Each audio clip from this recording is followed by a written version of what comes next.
Alden Richards nagbigay ng pahayag, video ni Kath at ni DJ sa dressing room, sunflower itinapot.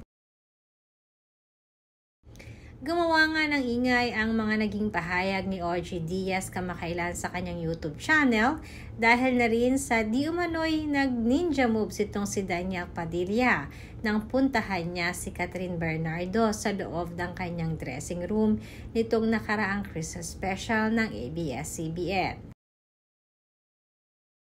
Madami kasi ang nag-call out kay OG Diaz at sinabing ilabas di umano ang video na naging pagkikita ni Kath at ni Daniel. Ayon kasi sa aming source, totoong nagkita ang dalawa, subalit hindi naman nagtagal ang kanilang pag-uusap.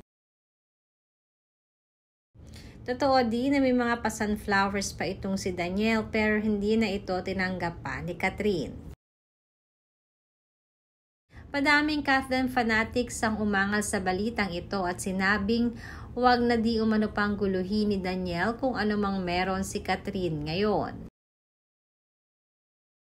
Bagamat alam naman natin na close itong si Alden at Catherine sa isa't isa, sinasabing hinayaan na lamang di umano ni Alden na mag-confide sa kanya si Catherine pagkatapos ng naging pag-uusap.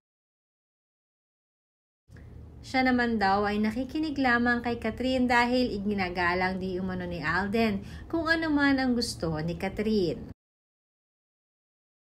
Ang nais lamang di umano iparating ni Alden kay Catherine ay palagi lamang siyang naandyan kung kailangan siya ni Catherine. Subalit ayon na rin sa mga netizens ay mukhang nakamove on na talaga si Catherine at wala na talagang pag-asa pang magkabalikan sila ni DJ.